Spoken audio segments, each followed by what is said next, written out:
Hello friends, कैसे हो आप लोग। उम्मीद करते हैं कि आप लोग बहुत अच्छे होंगे। आज हम डिस्कस करने वाले हैं एनसीईआरटी साइंस, जो कि 9th क्लास का होगा, चैप्टर नंबर 9। यह जो भी पॉइंट मैं डिस्कस करने वाला हूँ यह एग्जाम पॉइंट ऑफ व्यू से काफ़ी महत्वपूर्ण होने वाला है। तो चलिए शुरुआत करते हैं बिना किसी देरी के। पहला पॉइंट है, प्लैनेट्स सूर्य के चारों ओर, मून पृथ्वी के चारों ओर चक्कर लगाता है। जो प्लैनेट्स होते हैं सूर्य के चारों ओर चक्कर लगाते हैं, और जो मून होते हैं चंद्रमा पृथ्वी के चारों ओर चक्कर लगाते हैं। इन सभी मामलों में वस्तुओं, ग्रहों और चंद्रमा पर कोई ना कोई बल अवश्य कार्य कर रहा होगा। जो बल है अवश्य कार्य कर रहा होगा। यह किसका कहना था? आइजैक न्यूटन महोदय का। जो प्लैनेट्स हैं सूर्य के चारों ओर चक्कर लगा रहा है, मून जो है पृथ्वी के चारों ओर चक्कर लगा रहा है, तो ये जो सभी वस्तुएं हैं, ग्रह हैं, चंद्रमा है, इसमें कोई ना कोई बल अवश्य कार्य कर रहा होगा जिससे यह चक्कर लगा रहे हैं। तो आइजैक न्यूटन महोदय ऐसा कहा, इसने ऐसे कहे कि इन सभी के लिए एक ही बल जिम्मेवार है। इस बल को ग्रेविटेशनल फोर्स कहा जाता है। आइजैक न्यूटन महोदय ने बताया कि ये जो प्रोसेस हो रही है, मून पृथ्वी के चारों ओर चक्कर लगा रहे हैं, सूर्य प्लैनेट्स के चारों ओर चक्कर लगाते हैं, तो ये जो प्रक्रियाएं होती है वस्तुओं, ग्रहों और चंद्रमा जो एक दूसरे के चक्कर लगाते हैं, तो इसके लिए जो बल जिम्मेवार है उसको आइजैक न्यूटन महोदय ने ग्रेविटेशनल फोर्स कहा। ओके, नेक्स्ट पॉइंट है, पृथ्वी के चारों ओर चंद्रमा की गति। पृथ्वी के चारों ओर चंद्रमा की गति सेंट्रीपिटल फोर्स, कौन सा फोर्स? सेंट्रीपिटल फोर्स के कारण होती है। जो पृथ्वी के चारों ओर चंद्रमा गति करते हैं, यह किस फोर्स के कारण? सेंट्रीपिटल फोर्स के कारण। यह एग्जाम पॉइंट ऑफ व्यू से महत्वपूर्ण होने वाला है, तो इसको ध्यान रखना है। सेंट्रीपिटल फोर्स पृथ्वी के आकर्षण बल द्वारा प्रदान किया जाता है। दो तरह के फोर्स होते हैं, इसमें थोड़ा सा कंफ्यूजन होती है, सेंट्रीपिटल फोर्स और सेंट्रीफ्यूगल फोर्स। सेंट्रीफ्यूगल, इसको कैसे ध्यान रखना है, एक और फोर्स होते हैं centrifugal force.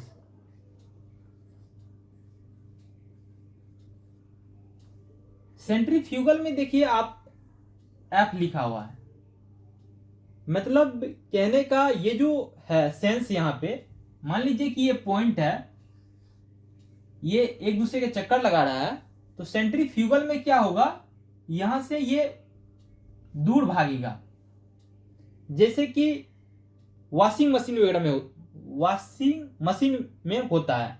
Okay, centripetal force में क्या होता है? To the point. इसमें क्या लिखा हुआ है? पॉइंट। कहने का मतलब ये है कि जो बाहर है, बाहर से अंदर यदि लग रहा है कोई फोर्स, तो इसको हम क्या कहेंगे? Centripetal force. To the point मतलब पॉइंट के पास जाके यदि कोई फोर्स लग रहा है, अंदर लग रहा है, तो उसको सेंट्रीपिटल फोर्स कहेंगे। सेंट्रीफ्यूगल पॉइंट से फार जा रहा है, एफ से फार मतलब दूर जा रहा है, एफ से फ्यूगल। तो यहां पे एग्जाम्पल भी पूछ लिए जाते हैं, तो आपसे पूछ लिया जाएगा, पृथ्वी के चारों ओर चंद्रमा की जो गति होती है, यह किस फोर्स के कारण होती है? तो सेंट्रीपिटल फोर्स के कारण। वही आपसे पूछ लिया जाएगा कभी कि जो वॉशिंग मशीन में कौन सा फोर्स काम करता है, तो सेंट्रीफ्यूगल, क्योंकि एफ से फार मतलब दूर जाता है। आप देखे होंगे जब वो वॉशिंग मशीन में सर्कुलेट करता है जब ड्राई होते वक्त या क्लीनिंग के समय, तो क्या करता है, बीच से दूर भागता है, मतलब बीच में कपड़ा नहीं रहता है, उसके चारों साइड जो एरिया रहते हैं उसके पास चले जाता है। तो क्या हो रहा है, सेंट्रीफ्यूगल, फाड़ जा रहा है, दूर जा रहा है। सेंट्रीपिटल मतलब पास, मतलब पॉइंट, जो उसके सर्कल के पॉइंट हैं बीच में, उसके पास आ रहा है तो सेंट्रीपिटल फोर्स कहेंगे। ओके, पृथ्वी के आकर्षण बल द्वारा प्रदान किया जाता है। ओके, इसको ध्यान रखना है। नेक्स्ट पॉइंट है, न्यूटन ने निष्कर्ष निकाला, न्यूटन साहब ने कंक्लूड किया कि यूनिवर्स में, जो ब्रह्मांड है, यूनिवर्स में सभी ऑब्जेक्ट एक दूसरे को आकर्षित करते हैं। ऐसा नहीं है कि जो धरती है, धरती ही किसी भी ऑब्जेक्ट को अट्रैक्ट करते हैं। न्यूटन साहब का कहना है कि जो भी ऑब्जेक्ट है यूनिवर्स में, वह एक दूसरे को क्या करते हैं, आकर्षित करते हैं। यूनिवर्स में सभी ऑब्जेक्ट एक दूसरे को आकर्षित करती है। वस्तुओं के बीच आकर्षण के इस बल को, जो वस्तु है उसके बीच जो यह आकर्षण बल है, इसको क्या कहेंगे, ग्रेविटेशनल फोर्स कहेंगे, गुरुत्वाकर्षण बल कहेंगे। ओके, नेक्स्ट पॉइंट है यहां पे universal law of gravitation. Universal law of gravitation, गुरुत्वाकर्षण के सार्वभौमिक नियम। यूनिवर्सल लॉ ऑफ ग्रेविटेशन, गुरुत्वाकर्षण के सार्वभौमिक नियम। इसमें क्या कहते हैं, यूनिवर्स में प्रत्येक वस्तु, यूनिवर्स में प्रत्येक वस्तु प्रत्येक अन्य वस्तु को एक बल से आकर्षित करती है जो उनके मासेस के गुणनफल के समानुपाती। यूनिवर्स में प्रत्येक वस्तु प्रत्येक अन्य वस्तु को एक बल से आकर्षित करती है जो उनके मासेस, जो द्रव्यमान होते हैं, उनके गुणनफल के समानुपाती होता है और उनके बीच के दूरी के वर्ग के इनवर्सली प्रोपोर्शनल होता है। तो इसको ध्यान रखना है, यह एग्जाम पॉइंट ऑफ व्यू से काफी महत्वपूर्ण है। यूनिवर्सल लॉ ऑफ ग्रेविटेशन कहता है कि यूनिवर्स में जो भी वस्तु है, प्रत्येक वस्तु प्रत्येक अन्य वस्तु को एक बल से आकर्षित करता है जो उनके मासेस के गुणनफल के समानुपाती होता है और उनके बीच के दूरी के वर्ग के इनवर्सली प्रोपोर्शनल होता है। मान लीजिए कि ये ऑब्जेक्ट है, ये ऑब्जेक्ट को यदि हम छोड़ेंगे तो ये नीचे जाएगा, तो ग्रेविटेशन फोर्स के कारण ये नीचे जा रहा है। तो ऐसा नहीं है कि यह जो वस्तु है, ऑब्जेक्ट है, इसको सिर्फ और सिर्फ धरती ही खींच रहा है। यह भी वस्तु जो है धरती को खींच रहा है, लेकिन जो धरती है और यह जो ऑब्जेक्ट है, इसके बीच के दूरी और इसके जो मास है धरती के कंपैरेटिवली जो है निग्लिजिबल है, इसलिए यह वस्तु जो है नीचे जा रहा है। ओके, तो वही बताया गया है यूनिवर्सल लॉ ऑफ ग्रेविटेशन में।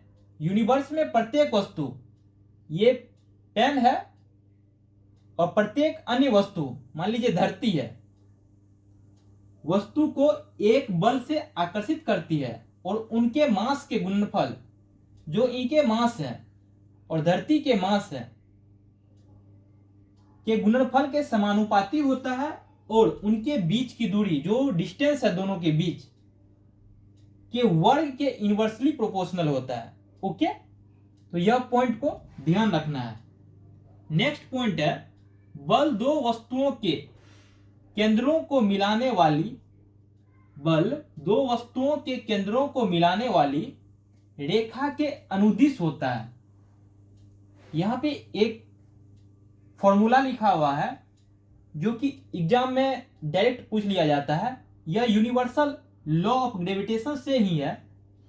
F equal to capital G capital M into small m by D square. Okay, तो इसको ध्यान रखना है। डायरेक्ट आपको ये सही है या गलत है, ये डायरेक्ट आपसे पूछ लिया जाएगा। तो ये फॉर्मूला काफी इंपॉर्टेंट है, तो इसको ध्यान रखना है। नेक्स्ट पॉइंट है, यहां पे देखिए कैपिटल G है। जो कैपिटल G होता है इसको यूनिवर्सल लॉ ऑफ ग्रेविटेशन कहते हैं। और एक होता है स्मॉल g। जो स्मॉल g होता है इसका वैल्यू 9.8 मीटर प्रति सेकेंड स्क्वायर, मतलब यहां पे -2 है। 9.8 मीटर प्रति सेकेंड स्क्वायर। ओके, तो इसको ध्यान रखना है। स्मॉल g का वैल्यू 9.8 मीटर प्रति सेकेंड स्क्वायर होता है और कैपिटल G का वैल्यू 6.67 इंटू 10⁻⁻11 होता है। तो यह वैल्यू भी ध्यान रखना है। ये कैपिटल G का जो SI यूनिट होता है newton metre square kg to the power -2। Okay, तो इसको ध्यान रखना है। कैपिटल G के बारे में यहां पे बताया गया है। यह सभी बॉडीज जो पिंड होते हैं, यह सभी पिंड बॉडीज पर लागू होता है।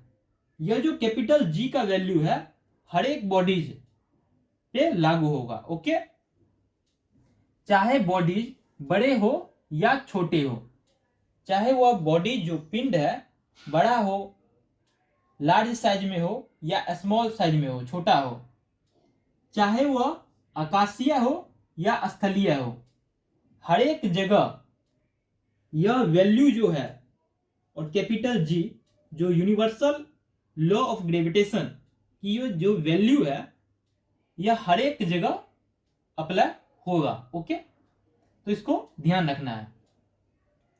यहां से भी स्टेटमेंट बना के भी पूछ लिया जा सकता है कि यूनिवर्सल लॉ ऑफ ग्रेविटेशन किस जगह लागू होता है। तो आपको ध्यान रखना है कि यूनिवर्सल लॉ ऑफ ग्रेविटेशन सभी बॉडीज पर लागू होता है, चाहे बॉडी बड़ा हो या छोटा हो, चाहे आकाशीय हो या स्थलीय हो। ओके, तो इसको ध्यान रखेंगे। नेक्स्ट पॉइंट है यूनिवर्सल लॉ ऑफ ग्रेविटेशन का ही नेक्स्ट पॉइंट है ये। ओके, इसका कुछ महत्व है। यहां पे यूनिवर्सल लॉ ऑफ ग्रेविटेशन के क्या प्रिंसिपल हैं इसको डिस्कस किया गया है और यूनिवर्सल लॉ ऑफ ग्रेविटेशन के क्या महत्व है, इंपॉर्टेंस है, इसको यहां पे बताया गया है। कई ऐसी घटनाओं को सफलतापूर्वक व्याख्या की है जिन्हें आपस में एक दूसरे से जुड़ा हुआ नहीं माना जाता था। जब यह universal law of gravitation proof हुआ तो बहुत सारे ऐसी घटनाएं थी, इंसिडेंट थे जिसको सफलतापूर्वक व्याख्या की है जिन्हें आपस में एक दूसरे से जुड़ा हुआ नहीं माना जाता था। बहुत सारे इंसिडेंट को पहले जो है उसको सक्सेसफुली मतलब सही नहीं माना जाता था, लेकिन जब से यह universal law of gravitation proof हुआ तब से जो पहले गलत बताया जाता था, लोगों को भरोसा नहीं होता था, ट्रस्ट नहीं होता था, उसी को यह यूनिवर्सल लॉ ऑफ ग्रेविटेशन ने प्रूफ किया। ओके, वो क्या क्या है वो चीज को देखते हैं। वह बल जो हमें पृथ्वी से बांधता है, इसको किसने प्रूफ किया? Universal law of gravitation. Okay, यह इसके इंपॉर्टेंस है। दूसरा पॉइंट क्या है? पृथ्वी के चारों ओर चंद्रमा की गति, इसको किसने प्रूफ किया? यूनिवर्सल लॉ ऑफ ग्रेविटेशन आने के बाद इसको प्रूफ किया गया, इसलिए यह महत्व बताता है कि पृथ्वी के चारों ओर चंद्रमा की गति जो होती है यह यूनिवर्सल लॉ ऑफ ग्रेविटेशन बताता है। ओके, नेक्स्ट पॉइंट है सूर्य के चारों ओर ग्रहों की गति। ओके, ठीक उसी प्रकार चंद्रमा और सूर्य के कारण ज्वार भाटा आना। पहले लोगों को भरोसा नहीं होता था ये ज्वार भाटा क्यों आता है, लेकिन जब ये प्रूफ हुआ कि यूनिवर्सल लॉ ऑफ ग्रेविटेशन, गुरुत्वाकर्षण के सार्वभौमिक नियम, तब से यह प्रूफ हो गया कि चंद्रमा और सूर्य के कारण ही ज्वार भाटा आता है। तो thank you friends, hope you will learn something new. इस वीडियो में इतना है और नेक्स्ट वीडियो में देखेंगे इसके part 2। Thank you for watching this video.